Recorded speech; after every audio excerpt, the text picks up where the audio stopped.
I'm Sean Donovan, I'm Trevor Sorek. and welcome to The Fine Cut. Today's episode, we're going to be briefly talking about the new film that is in theaters now, Joyride, directed by Adele Lim, as well as another R-rated comedy that is in theaters, No Hard Feelings, directed by Gene Stupnitsky. And then we're going to be basically going into talking about just comedies in general and what our favorite R-rated comedies have been in the past and just, comedies in general. So Trevor, how's it been? It's been pretty solid. Today was a tough work day, Yeah. but I'm here now and I'm ready to have a good podcast. Yeah. At the top I just said that we're going to be briefly talking about Joyride, and it's going to be Yeah, why so very brief? brief. I didn't like this movie. And Trevor, you didn't see it. So, Yeah, you kind of 'Cause- discouraged me yeah. a little bit. Um But I also didn't have time, so yeah, that's that didn't, but didn't help. yeah, no, I'm sorry. I didn't like Joyride that much. It's okay, Sean. I'm- You don't have to like every movie. Yeah. I'm going to briefly explain why I didn't like it. And this is actually going to hopefully lead right into No Hard Feelings, because I think No Hard Feelings did what Joyride couldn't do. And the reason why I'm not a huge fan of Joyride is that the story of Joyride does not service the jokes. The jokes almost felt like they were written, and then the story was kind of copy-paste in between them. Where No Hard Feelings feels like they wrote the plot first, and then they put the jokes in. Yeah. So, and would you agree with the No Hard Feelings kind of? So, I'd say like maybe the premise of the No Hard Feelings movie was probably thought of before anything else. Like the whole premise of Yeah. date our son for the car, Mm-hmm. and then from there they went about it in like a natural way, where it's like probably writing a scene and like, okay, where can we put a joke in, Yeah. or not the other way around. Exactly. I think and for me, Joyride didn't do that. It was, hey, because a lot of people are touting Joyride as this raunchy comedy. It is very raunchy. It is very sex driven. It's very like drug driven. It's all this whole thing. Edgy. It's very edgy, but you just can't have edgy jokes without like an actual story to like hinge them together. Yeah. And I think that's where No Hard Feelings works. And I want to ask you, do you think the story works with the jokes?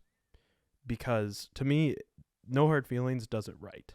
Because No Hard Feelings, the whole premise of like, oh, this kind of loser teenage virgin, his parents are basically hiring a date for him, and the jokes don't so much hinge on that plot as well. Where Joyride just kind of is like, oh, they're having sex now. That's funny, right, guys?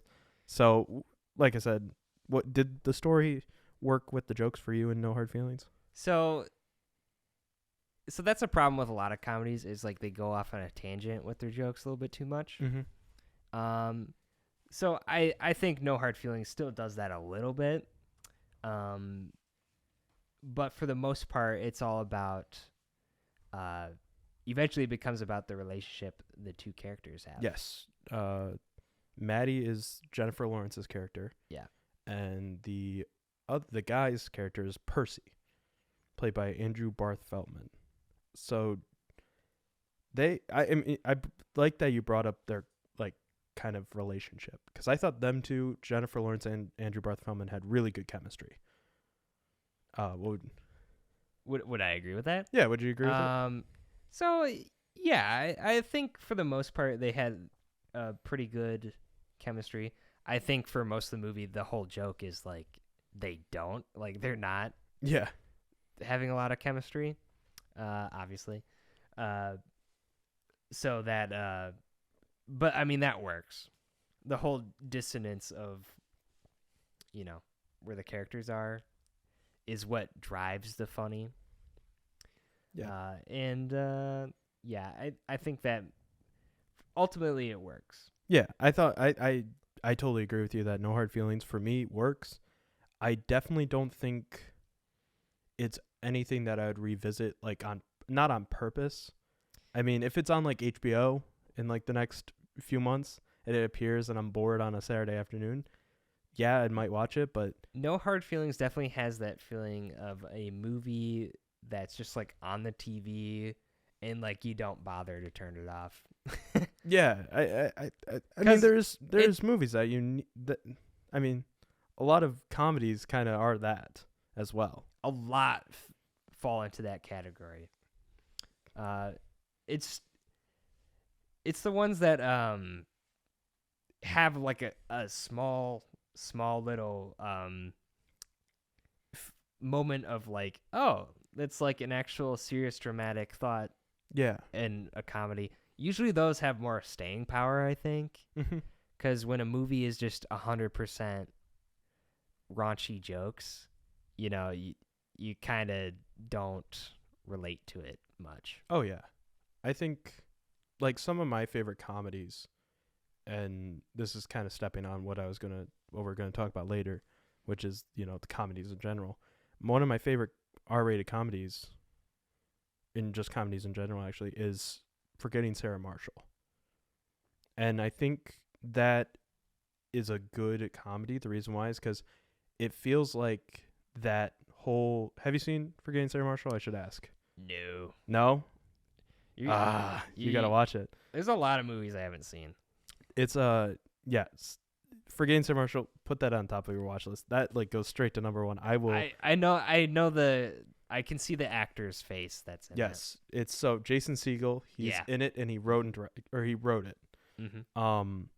But the main central like thing of that film is that he's broken up with, and the jokes add. Bummer. Yeah. But like even during the breakup, there's a joke. He's naked during the breakup. So Speaking of nudity, there's also some we're just quote going. unquote comedic nudity and No Hard Feelings. Yeah. There's actually some in Joyride which I didn't think didn't work as well as No Hard Feelings because yeah, I'm just not even going to talk about Joyride. That whole thing. But the whole Like nudity just by itself is not enough to make me laugh. yeah. Yeah, that's right. That's right. Yep, you're right, Trevor. You're just that's the critical consensus. But yeah, Forgetting Sarah Marshall, the whole premise of it, of him being broken up with, adds to the comedy. And there's one scene in it where they are sitting and the girlfriend played by Kristen, or the ex-girlfriend, Sarah Marshall, played by Kristen Bell, is trying to come on to Jason Segel's character.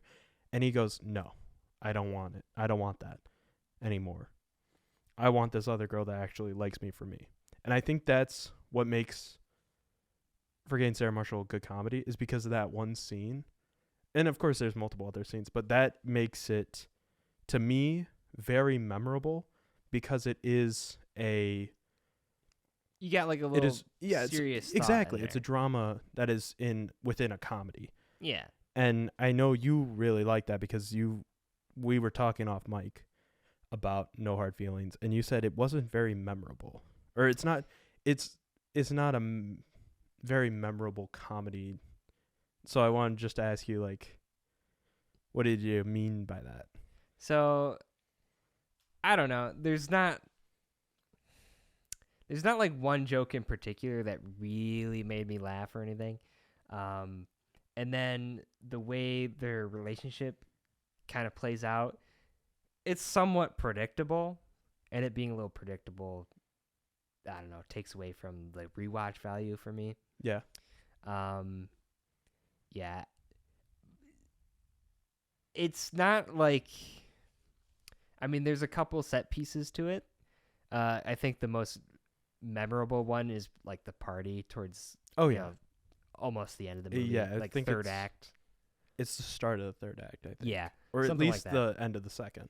That's probably like the most memorable like setting to the whole movie, because you know, everything else felt like it was just kind of building up to that, like transitional spaces or something, transitional scenes to like the one thing, and then they showed the funniest part in the trailer with the throat punch. Yeah, so it's like, man, I knew that was coming. That It actually would've been did get funny otherwise. Like, even though it was in the trailer, that still got a laugh out of me, because it was just like seeing, because Andrew Barth Feldman is not like he's a very kind of skinnier dude, even though like oddly very, I don't know why, but this was when he's running from the lake, and he's just like, you know, after she has his clothes in her card, I was like, that is one of the most like fit nerds in movies, I think, because like he had some muscle on him, but okay, I mean, I didn't notice that, but I did. But he's not the biggest dude, so him like going to like for a like just full on like hard blow to that guy's head was so like dumb to me. I'd say that's probably the most memorable thing about the movie, is that Jennifer Lawrence getting throat punched. So what does that say about the movie? Yeah. It's not like the rest of the movie is like terrible or anything. It's just boring. Yeah, like we said, it's one of those movies that's like, if it comes on HBO, I'll watch it as like just a kind of. Yeah, when I was watching it, you know, I was fully engaged with it, like, you know, trying to keep my focus on it, and it wasn't like hard to focus on it. There's actually a really good cover of Maneater in the middle of the movie. You do know Andrew Barth? Do you know Andrew Barth Feldman's background? I would assume singer. He's a Broadway actor. Yeah, well, he was showing off in that scene, he was flexing. And it was like, oh, that was pretty good, but that's not memorable. Yeah. Well, for one thing, it's not. That scene's not even played to be comedic. It's not as, like, you say memorable. Like, I just thought of like memorable musical scenes and comedies, and really the only one that really like comes to mind is Anchorman's. Like, there's like two of them in there. Anchorman is an interesting thing to bring up because I don't think it's that funny. Really? Yeah. I don't know. Like, we are really like every comedies? episode. It feels like this podcast is about to end because I'm taken back. Really? Yeah. This is going to be a whole divergent. Why? Because is my question. I think, haha, that was so random, isn't really something that's that funny to me. Okay. Do you think there was any haha funny random in this movie? You know, not really, except for maybe like a couple lines, like when she's at the bar, like getting ready to clock in for the day, and then just like, you ought to fire her, and she's like, no, I can't do that, she's disabled. And it's like, no, I'm not. That was funny because I just wasn't expecting that line. Yeah. Out of nowhere. But if it was like if the rest of the movie was just kind of like those out of nowhere lines, you would think like, eh. So comedy, it's like if it's super random, it's not that funny. But also if it's like completely not random, it's also not funny. Yeah, and I think it's so hard to be like a good comedy. Yeah, I think that's why No Hard Feelings. You kind of hit the point where I'm not a huge fan of Joyride, is because that the comedy either felt way too out of proportion or not enough there. Where I think it's like it stays in its lane for it. It stays in a very comfortable middle ground. Yeah. And it has the right amount of random and the right amount of jokes that kind of service the story. As far as like a raunchy comedy goes, it's pretty tame. Yeah, this one's pretty tame. The only like raunchy part is like, oh, you get to see Jennifer Lawrence's boobs. Like, that's about it. That's crazy. Wow, that's crazy. Yeah. Because do you think that makes it memorable? At least? No. Okay. To be honest. Yeah. Yeah. Like I said, the throat punch is probably the most memorable thing in the entire movie. Yeah. And you know what maybe- my most, you know, Were you gonna say old Matthew Broderick? He's pretty Yeah. old, man. yeah, he is. Didn't Which is realize it was very, him. you didn't recognize him? No, Did- I yeah, didn't. you I thought told he me- was someone else. I think my dad even said that too. My parents once saw it, they loved it. Or didn't love it, they liked it. Yeah.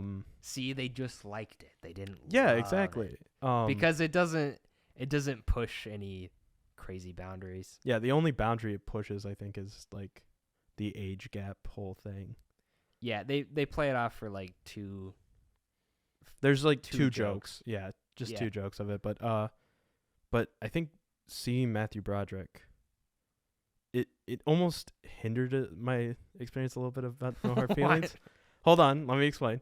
The reason why is because it made me think of Ferris Bueller's Day Off, which I still think is Oh, a movie he was in. it- Connection made. I think that's a good comedy. And so, I mean, I'm gonna come at you with another really hot take.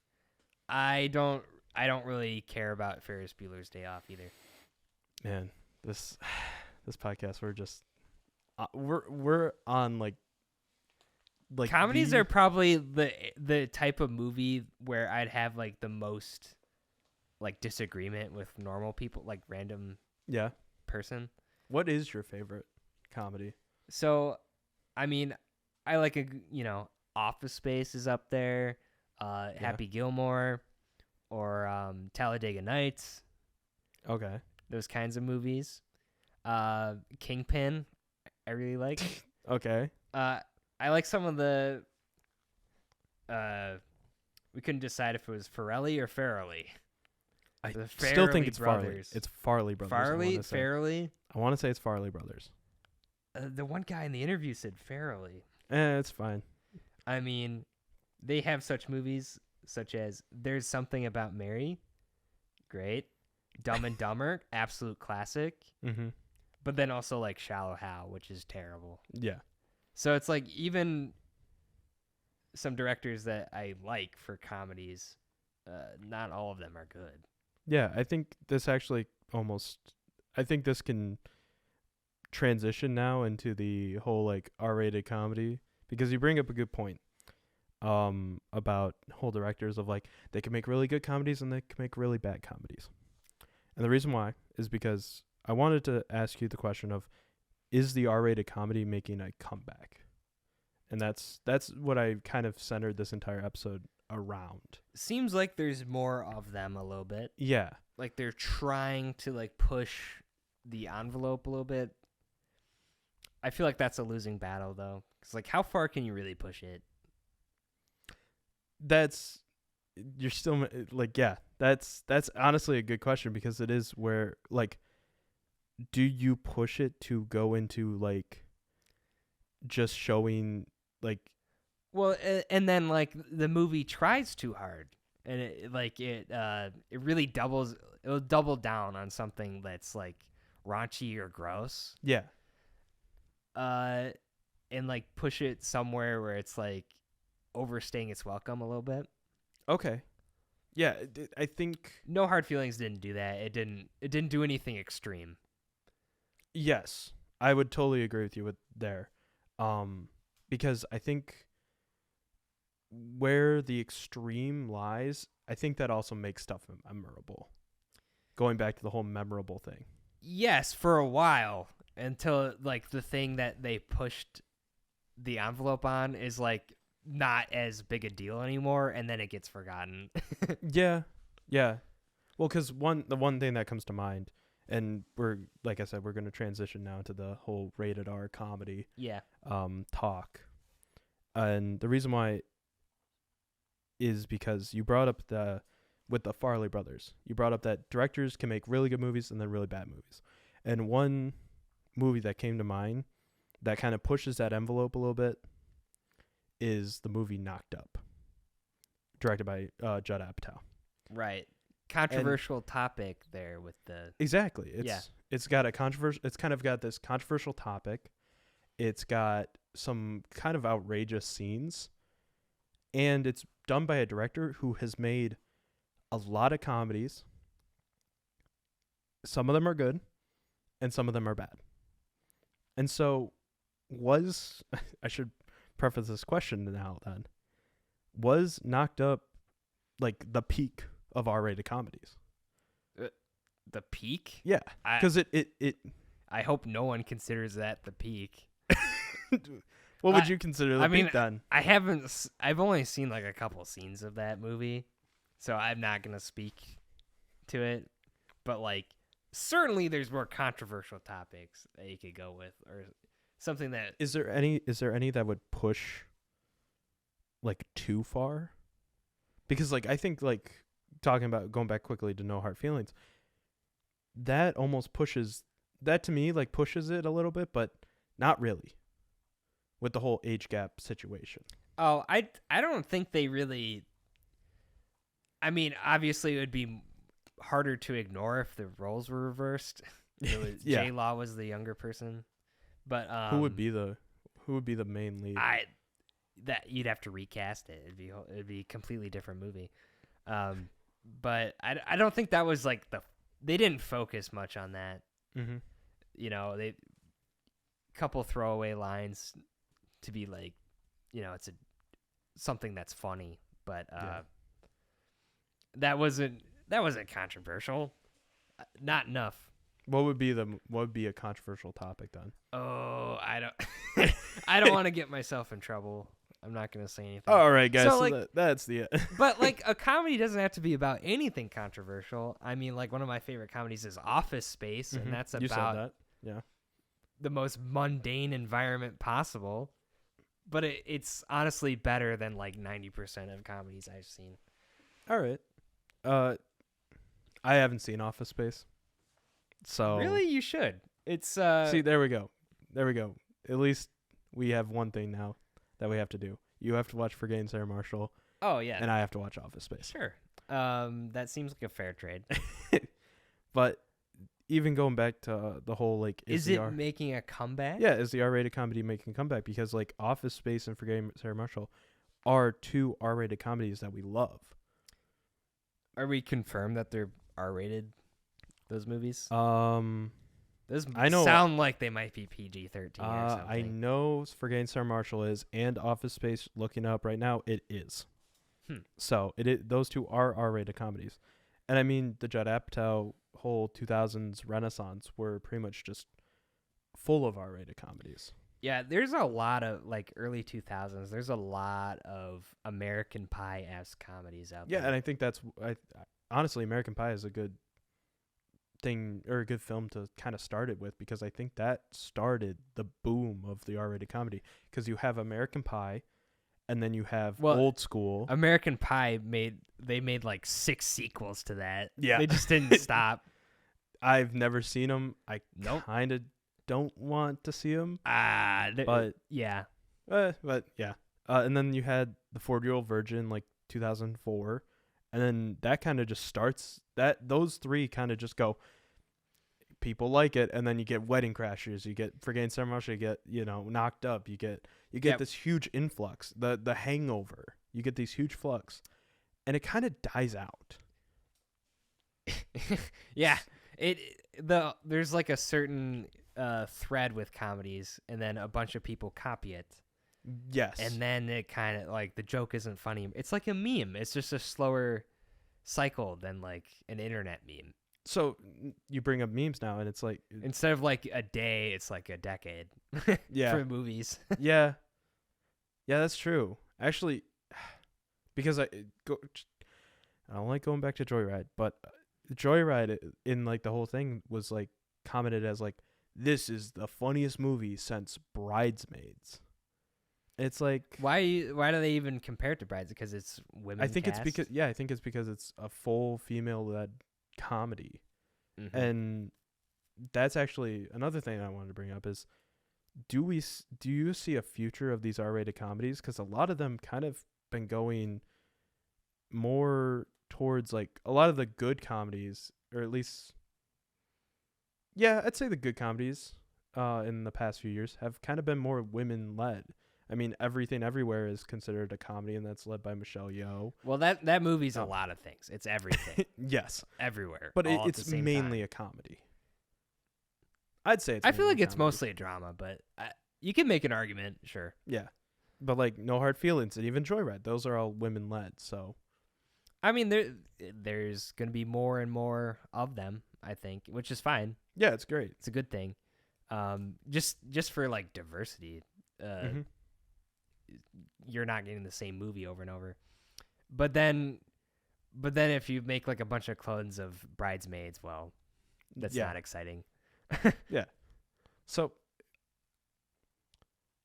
I just also I wanted, when I asked like is it making a comeback, I wanted to go into some of the upcoming R-rated comedies that like just to see like if this kind of hinders you or not hinders or I'm trying to find the word I don't know Enhances enhances enhance or not enhance, what is the word, I can't think of it. It's Wait, late. start your sentence over. I'm gonna start over. I wanted to bring up the upcoming R-rated comedies that are coming out soon. Well, did you want to talk about the ones that already came out this year? Briefly. Sure. So there Sure. was House Party that came out in January. You know it's doomed when it comes out in January. Dumpuary. Yeah. Never saw that. But like even like I don't know, like a House Party thing. I feel like that's a comedy thread we've seen several times. Whereas like a huge House Party. House Party is like a okay. sequel to an original, like a '90s film. Oh, is it? Yeah, I didn't even know that. yeah. Oh, that made me think of. Is there like a movie called like X or something where it's like this teen has like a house party and it goes. Oh, it's not. I know what you're talking about. It's not called X. Let me look it up and you can finish your. Yeah. So like, point being is like, all these little comedy movies. There's like a whole batch of them that have their own flavor, and then they kind of run their course and they keep going. So the movie that you were talking about is Project X. Yeah. Yes. I thought of that one. Yeah, it's Similar premise, house party. Yeah, and oddly enough, produced by Todd Phillips, There you go. who did Old School and And The Hangover. the Joker, right? Is that a comedy? To him it is. To the Joker it is. Anyway, and then like Cocaine Bear came out, and man, I watched so I didn't watch the whole movie, but the part I watched was just like aggressively not funny to me. So that's my take on Cocaine Bear. It's just a random. Yeah. Hey, at least that one's an original. Yeah. It's based on a true event, loosely. Mm-hmm. Very loosely Very based loosely. on a true event. But at least it's telling an original story. So I'll give it points for that. You People, which was that Netflix movie, right? Yeah. With Jonah Hill and Eddie Murphy. Well, that one's just like, trying to play up race for the lulz, I guess. I don't know. Not for me. Did you see it?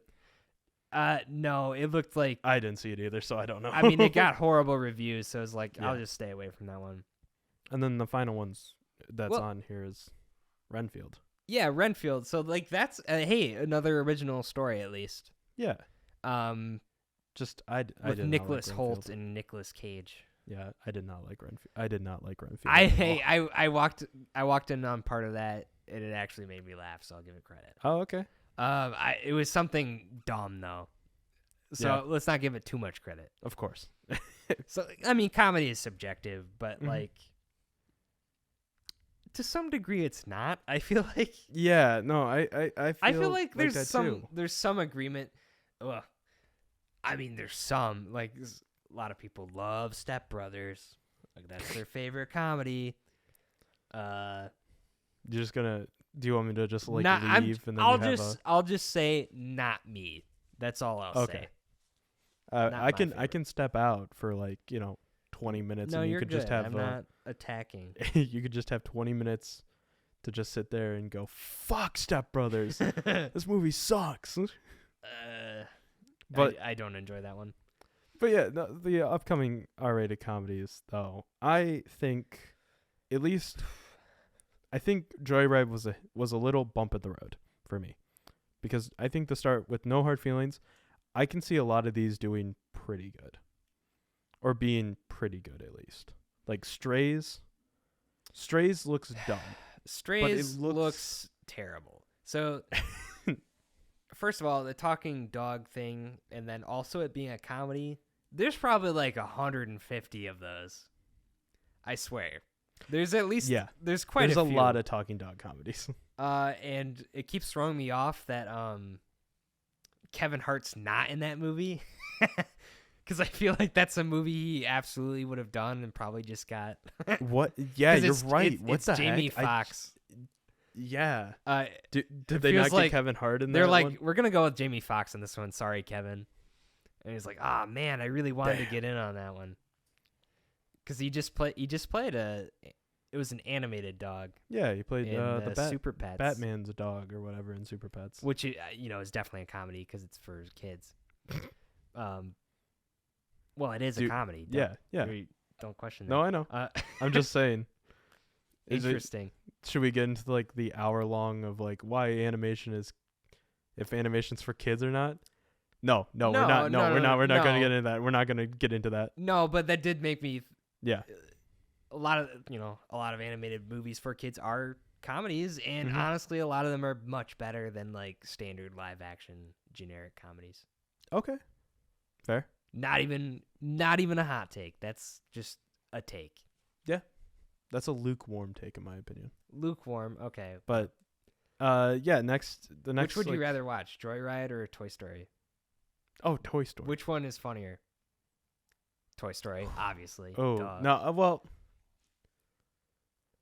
Toy Story. It's Toy Story. Don't even argue. Okay.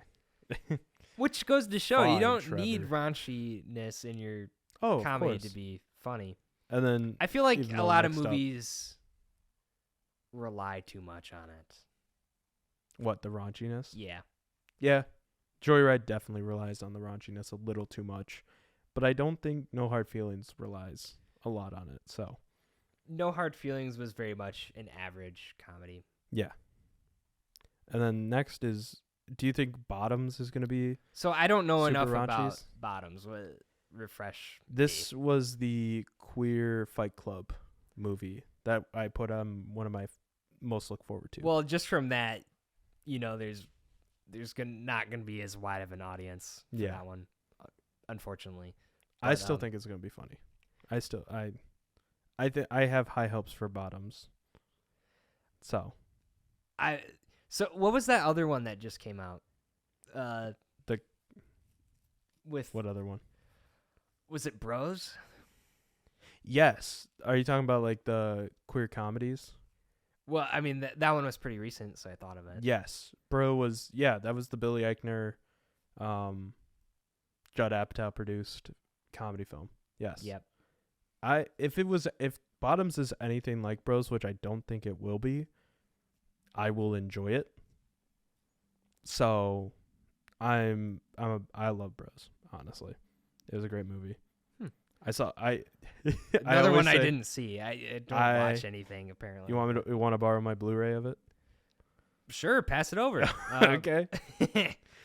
I don't know. I don't know if I want to watch that at the same time. What, Bros? Yeah. You just hate comedies. Comedies they're tough, man. They really are. It's tough doing this podcast, honestly, about comedies. Yeah, we've had some issues. We've had some issues with this, but I mean, yeah, that's so like another one that's coming up. Dumb Money doesn't look great to me, because just from the trailer, it's like, oh, they're swearing a lot. Swearing is funny, especially when it's Pete Davidson. Yeah. Yeah. It's like, okay, that's true. Yeah. like.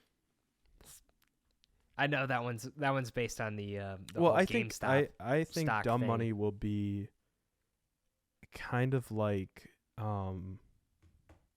what is that one? It was the stock market movie. Oh man, I'm gonna look it up. Well, that's the be- the stock must be market pretty comedy similar. movie. Are you talking about American Psycho? That is a comedy. You know, American is a Psycho comedy. is a really interesting movie because I do find it hilarious, and I don't even know if it's. I mean, I guess it's supposed to be funny, right? But it's like I think a it is. satire. Well, satire I found the Big Short. Oh. The Big Short. That's the movie I was thinking Oh, of. With, I remember that movie existing. Did you see it? No. Oh. I, we really are showing our it's on the watch list. Credibility. Actually, I don't know if it's on the watch. It should be on the watch list. Should be. Yeah. I mean, Christian Bale, Steve Carell, Ryan Gosling, Christian Brad Pitt. Bale. Connecting thread. Whoa. American Psycho is actually the best comedy of all time. Yeah. You want to talk about that? Briefly, because it's a satire, right? Yeah. Satire, I think, lends itself well to comedy. Like, so. Do you think we need more satires then? Yes, but not like Don't Look Up. That was dumb. There's like Don't Look Up. No, no, the movie wasn't funny. I don't know how is a movie not funny and how is a movie funny? I don't know. That's the bigger question. That's the biggest mystery. That is. In the world.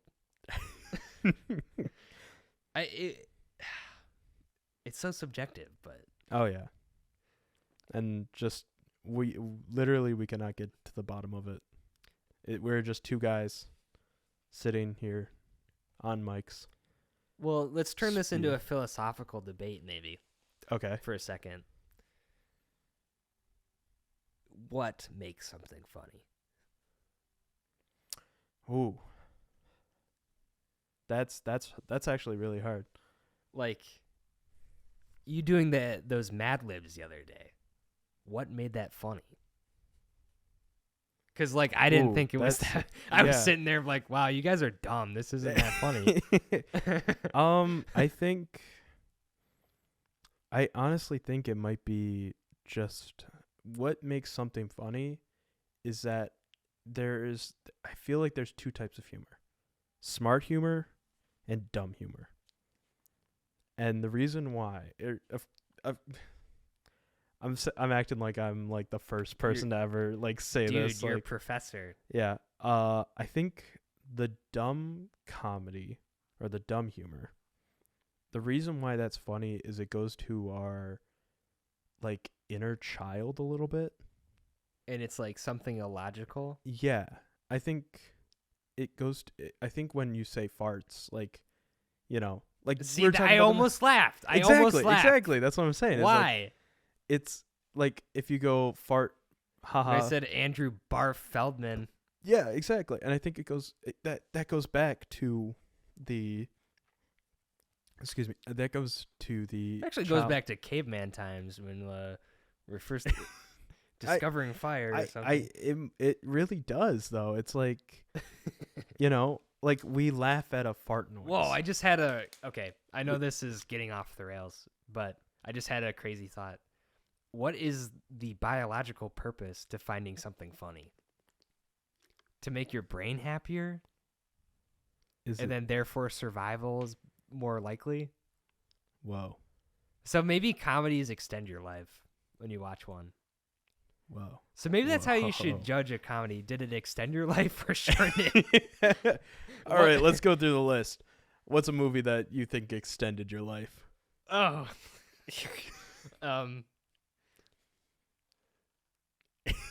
Really hard question. I don't know. I can tell you this much. Joyride did not extend my life. Did it shorten it? Probably. Oh. That's an hour and a half I will not get back. Ouch. Yeah. So there you go. Well, literally time-wise, you're watching the movie. Whoa, so yeah, that's true. Whoa, it has layers to it. It's like an onion. By the way, if anyone has gotten this far, I can guarantee you at least I am not on any drugs whatsoever. I am not. I can confirm that. This definitely has devolved into two dudes sitting at a party. We promise going forward will be more structured. Very much so. But yeah, that's the whole comedy question is so intriguing. Yeah, there was still two more upcoming ones that you had with an asterisk. Asterisk because I'm not 100% sure if they're going to be R-rated. Right. It to me, they very much highly feel like they might. The reasons why being that I'm going to say them. Driveway Dolls, which is the new upcoming Ethan Coen directed movie, I like the Coen brothers. but he's not doing it with Joel. So it's just Interesting him. that he's not. Well, I mean, Joel Coen did the Macbeth movie that came out a because few years The Big ago. Lebowski and Fargo are two of my favorite movies. They are two really good comedies as well. Yeah. So, and then the other one is the Please Don't Destroy, untitled right now, movie that's coming out in November. And the reason why I think it's It going to be still rated, doesn't have a title. it's only been a few days since we last recorded, bud. I know, but it's like they should really get a title on that thing. Yeah. Well, it was originally it was supposed to come out in August. Mm. So Maybe they're having trouble writing funny jokes. I'll tell you this much: I have faith in the Please Don't Destroy boys because they are really funny in my opinion.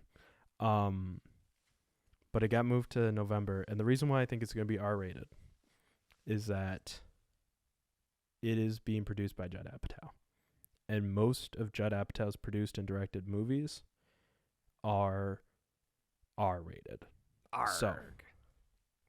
R-rated. Do you think that's a funny joke? What's a pirate's favorite? Maybe the first time I ever heard that. You're just like on the floor laughing, No. rolling around. So some things can be funny and it doesn't even make you react, you know? But Yeah. comedy, it's weird. Yeah, comedy is weird. But I think like those two could be our upcoming R-rated comedies. And Did you say anything about Driveway Dolls? Driveway Dolls, it doesn't look great to me. Oof. Honestly, which Oof, is scorching. I don't know about that, so but Yeah, I Yeah. mean, overall, I'd say this is not the best year for comedies. okay. That's my looking through that list there, because like, how many of those are going to be like memorable in the way that like That The is Big true. Lebowski Yeah. is, or Oh yeah. because like that, I feel like that's a decent example because it's kind of cemented itself in the the cultural zeitgeist or whatever you want to call it. Yeah. But Strays, I don't think I don't think it's gonna do anything. It's not gonna eclipse. It's not gonna get to that point. Yeah. I think the one that has the most potential impact is, in all honesty, I know you said you aren't looking forward to it. I think it might be Dumb Money. And the reason why is because people are still talking about, I literally forgot the name. That's not good. I feel like that will fizzle out pretty fast though, the same way the GameStop stock did. But like The Big Short is still like talked about. People are still talking about Big Short. Is people you? I'm gonna recycle that. Yeah, it's just me and my one friend online named Jerry. Like Jerry Bruckheimer? Yes. You Yes. talk to him? The famed producer Jerry Bruckheimer. I'm just Me and kidding. him on Discord every night. We rewatch The Big Short every night and talk about it. You know, me and Jerry, we're close. The Big Short. Is that about some guy who's like short but like Oh big my God. for his height? Haha, hilarious. Maybe that's how we. Yeah, That's where so- comedy is. Yeah, so Yeah. Joyride, No Hard Joyride. Feelings, both kind of mid. Just like this episode. Yeah, let's be Yeah. real. Yeah. But hopefully next week's episode won't be mid. What are we going to talk about next week? Next week, I'm thinking we're going to be talking about a little franchise film called Mission Impossible 7: Dead Reckoning. I have some Part work to one. do because I have Part not one. seen a single one of them. So that's 7 movies I got to see in how long? That's not Like 7 days? well, it comes out so it's weird. Mission Impossible 7 comes out on a Tuesday. Oh, yeah. Yeah. It comes out on Tuesday. Oh, So I don't Tuesday's not going to be fun, man. no, it's not. Tuesday's gonna be a nightmare. Tuesday is gonna be a nightmare. Oh, But yeah, it jeez. comes out on Tuesday. So Oh wait, I don't work Tuesday. Excellent. I do. So Anyway, everyone, put your prayers in chat for me, please. for your local people in the movie business, if you wanna Movie call it. theater workers. Yeah, they're real people too. Yeah, guys, come on. We're not robots yet. So, but yeah, no, we'll be talking about Mission Impossible 7: Dead Reckoning Part 1 next week. Hopefully it's a better episode than this. But but yeah, you can follow us, the Fine Cut. Follow us on YouTube. Subscribe to us on YouTube, where you can get video, or not the video podcast, but you get this podcast with you can watch it on there at After the Credits on YouTube. Listen to us on Spotify as well. That's where that's where we are. Yeah, and Sure. then hopefully, I will say, big announcement. I shouldn't say a big announcement on this episode, honestly. What? Hopefully to have some more podcasts, another podcast show up and running here soon. But you can follow me on Letterboxd personally at _filmworker_. Where can they Find me. Yeah. If you wanted to do that for some reason, I'm on Letterboxd at Trevzilla. Trevzilla, yes. All right. Yeah. Yeah, that's pretty much it with Joyride and No Hard Feelings. See you guys later. See ya.